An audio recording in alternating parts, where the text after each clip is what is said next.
All right, the time has finally come to get rid of the red. I just kind of decided to get rid of the red on the interior, or the interior of the engine bay. So now's the time. Just feel like it's a good time. Could be mainly because the headlights are a pain to put in and take out because of the cornering to put everything in there. So honestly, this is pretty much how it's going to be. It's already wire tucked, so most of the stuff is out of the way. The biggest stuff that I have to get rid of and get off the wall will be all the stuff here in this corner. Straightforward. Basically get ready to take the AN stuff off. All this will just get moved over and tucked out of the way. The bumper's gonna come off. The fenders I'm gonna try and leave on if I can, just because they're kind of mainly this side is a pain to put back on. But yeah, you know, the goal is to leave the bumper on, or leave the bumper on, take the bumper off, leave the fenders on, leave all the turbo stuff and all that, and then just try and cover all of this with a sheet, so that way we don't have anything, you know, hit any of that. Get all the prep work for blocking all this off as best you can.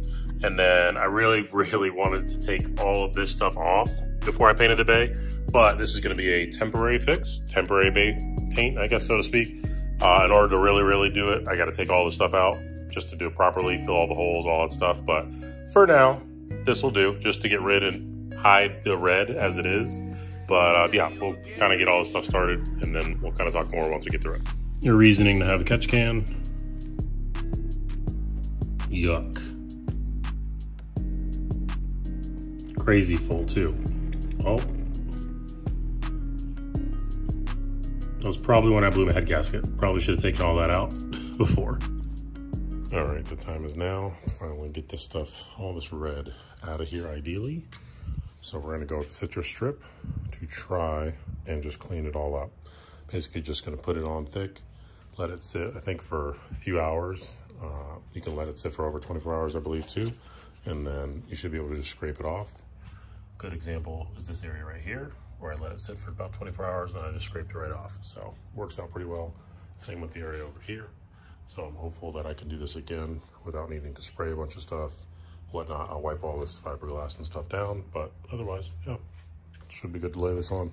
Gonna put it on pretty heavy with our little brushes, and then yeah, go from there. See how long it works. And there it is.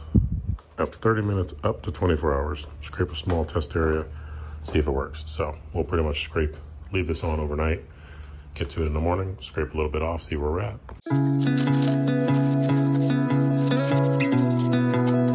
Try it out.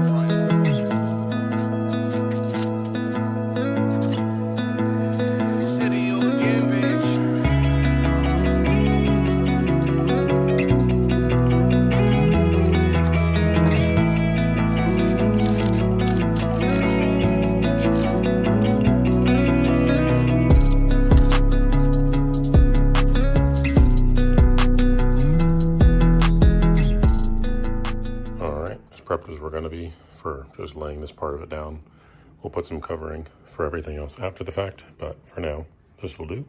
So yeah, let's get the citrus stuff going. You'll definitely want to wear some type of gloves. Just ran out of latex gloves, so ignore me, but gotta get this done. So let's get it on there, shall we?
After applying, it's already starting to come up. So fantastic.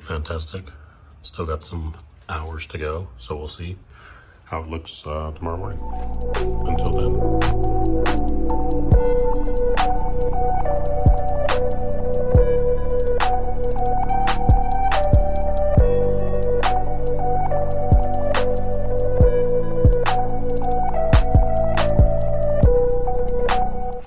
So a few ways that I ended up going about it to get to this end result here so far. Still got a lot more to go, but it's a good starting point.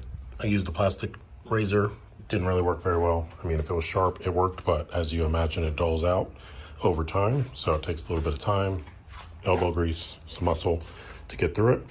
So we switched it up to the illegal choice, which is a nice little metal razor. Jeez Louise. But this only works so well. It was better to scrape backwards than it was to go forward because it just gets stuck, cuts into the metal. So, but last but not least, we use a wire wheel, which worked fantastically. There's going to be a billion scratches in here, as you can imagine, but that's okay because we're going to sand it down 800 and 2000 and then hopefully spray. So with that in mind, just need some daylight to really see everything. Go from both sides, save some batteries and get after it. So started some of this, just need to put another coat on, honestly, and then let it continue eating away. It really lifts it up from underneath when you do at least 2 coats. So I'm gonna try and do that again when it dries and it's like this pasty white. Not good.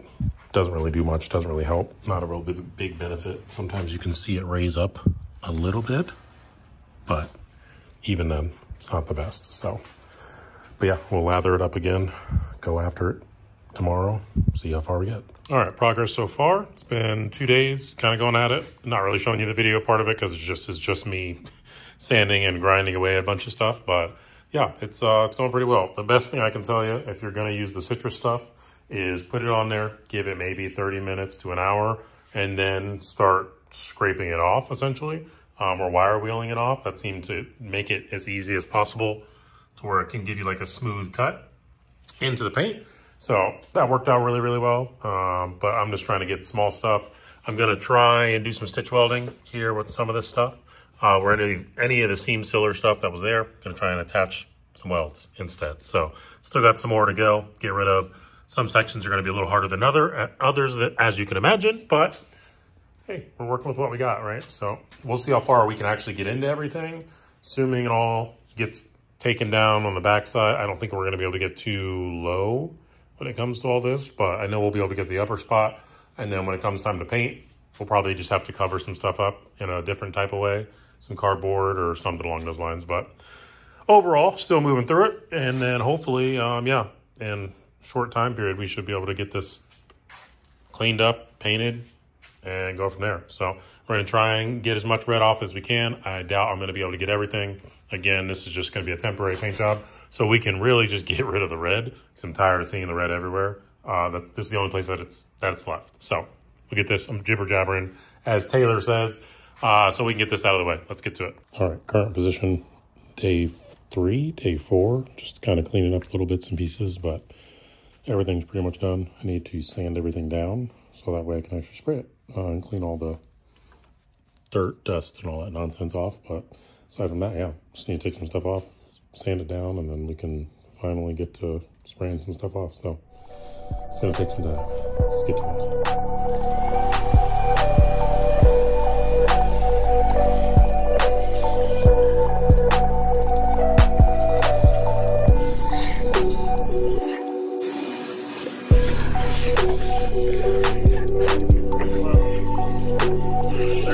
Looking a lot better, but we still got a little things to clean up and get rid of. Some of that seam sealer gotta go. But otherwise, I mean, it's looking pretty clean in here. So a couple more sessions of cleaning stuff out. Won't bore you guys with that. We'll just come back once it's done on both sides. So we'll just kind of spot check a little bit here and there. Again, this is gonna be a temporary paint job, so everything's gonna be okay for the most part. But we'll see if we can at least get as much off as possible and then go from there. So far so good. Still going day 4, 5.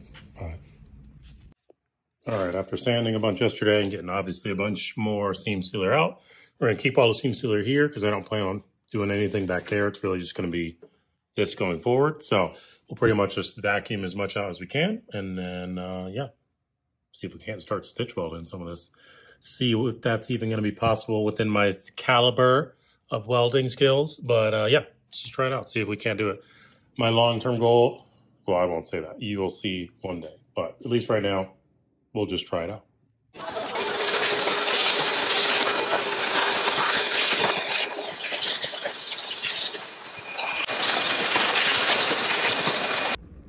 All right, so we finally wiped everything down. We just need to wipe it down with some alcohol and then we'll be set. But for the most part, yeah, everything is wiped down, cleaned up. Much of the stuff that we can get off, for the most part, we'll get off. And then we'll see how far we get on both ends today. Don't think we'll be painting maybe this weekend, but we'll see. We'll see how far we get, go from there. All right, so the thought process is, well, I pretty much cut out 1-inch piece of cardboard here and just used it as a placeholder for where I'm going. And the thought process is, I think I saw some other stuff online, just like an inch on, inch off, inch on, inch off, and so on and so forth, to kind of stitch it in pieces instead of just little spot welds. But we'll see. I may just transition to spot welds and do the rest later, depending on how long it takes. But just hoping not to burn a billion holes through the chassis for now. So yeah, let's get started. We wiped it down with alcohol. So let's clean up anything else in the area and get to it.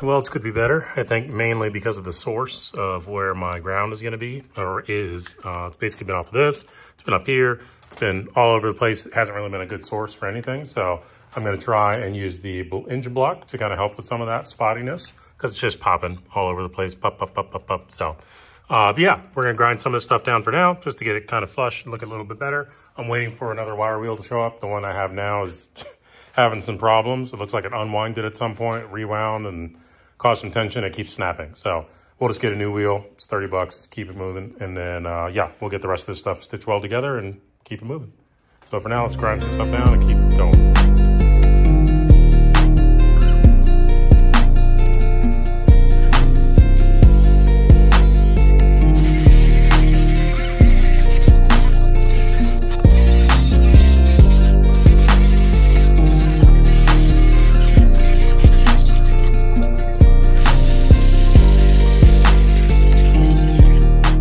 So, got everything wiped down for the most part. I'm going to wipe it down one more time just to make sure we get as much off of all the debris and whatnot as we can. And then we'll go from there. But covered everything up there in tinfoil. That way I can actually go ahead and just paint everything. Should be good. I'll probably end up taking some of the tinfoil off and then covering up just smaller pieces after the fact to get every surface back there. But overall, yeah, looks pretty good. So this is what it's going to turn out to be, is this kind of grayish color. So basically I should be able to weld on top of this because it's obviously steel the good stuff. So I should be able to do what I need to do after the fact because it's weldable, and paint everything up, get that paint out of the way. And then we can come back and clean up all of our welds, make that look a little bit better, presentable before the Miata reunion, and then paint it again. Should be good. So let's, yeah, let's get everything going at this point. Let's get it painted, get the red completely out of there. So all we see is the gray. And then we should be set. Let's get started.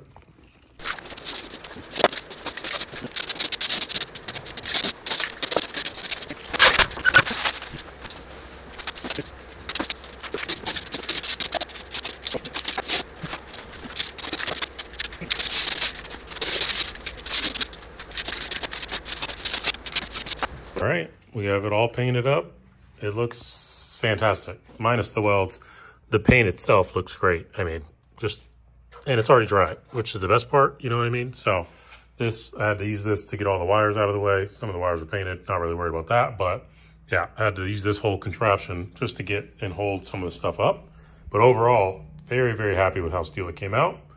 Makes it super smooth, lays on flat. Even if you mess up a scuff a spot, I mean, it looks great. Looks great. So now the goal is basically going to be to fix all the welds. Now that everything's painted, I don't have to worry about painting anymore. I can paint after the welds are done. So my goal is pretty much going to be to come in here, clean up all this junk, make it smooth-ish again, and then repaint it. So we'll get all that done. Then we'll take all this off and we should be good. But I'm glad I got as much done as I could. So we're looking good, promising for the most part. All right, so got everything said and done that we're happy with for now. Overall, looks good. Looks decent, looks halfway presentable, essentially. There's still a bunch of fuzz and whatnot that probably could get wiped off, but overall, some of our edges look decent, not terrible, could be a lot better. Need to blend this in a little bit more. This blended in really well overall, but you know, there's just little things you want to do a little bit better next time you go through it.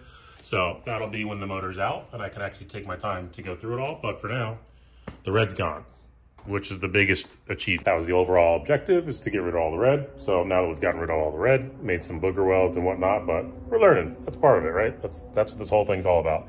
Learning to kind of get comfortable with doing different stuff that you've never done before. So kudos, we're done. Let's take all this stuff off so then we can put the bumper back on and it'll be a car again.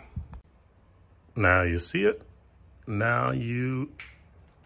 And just like that, everything's taken off. We still got to put all the stuff back, catch can and whatnot, all the bolts and everything, tighten everything down again. But the hard work is done. And the paint, the grinding, all that stuff for now is out of the way, done. Still some stuff I definitely want to improve on, but hey, that's part of life, right? You can't finish it all in one try. So we'll pretty much put all this back together, drive it next week, make sure we can drive around with no issues, and then we'll see what's happening with the Miata reunion, man. So, and checking in here as well, just as a kind of an update, pretty much putting everything back to how it was overall. Got the catch can back, got the fuel pressure regulator mounted back up, got everything over here off.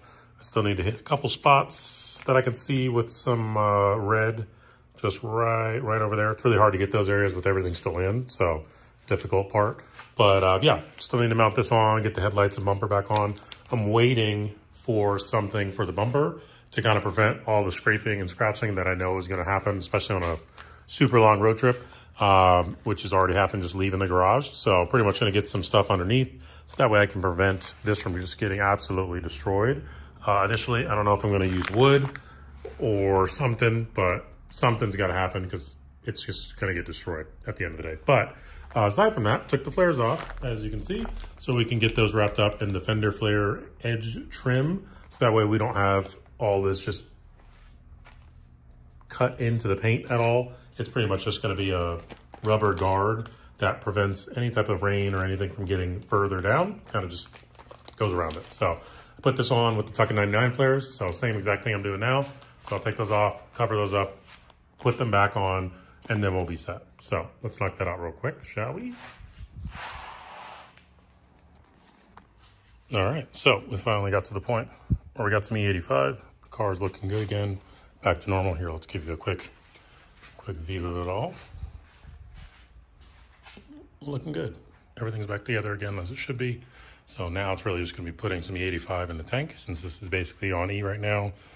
And we got 2 tanks full, or 2 gas canisters full. So fill this up, go for a drive, see how it does. Appreciate y'all for watching as always, man. If you've been here for a while, thank you. If you're new, welcome aboard. But like, comment, subscribe, man. We got more to come, more on the way. I'll catch y'all in the next one, my guys. Peace.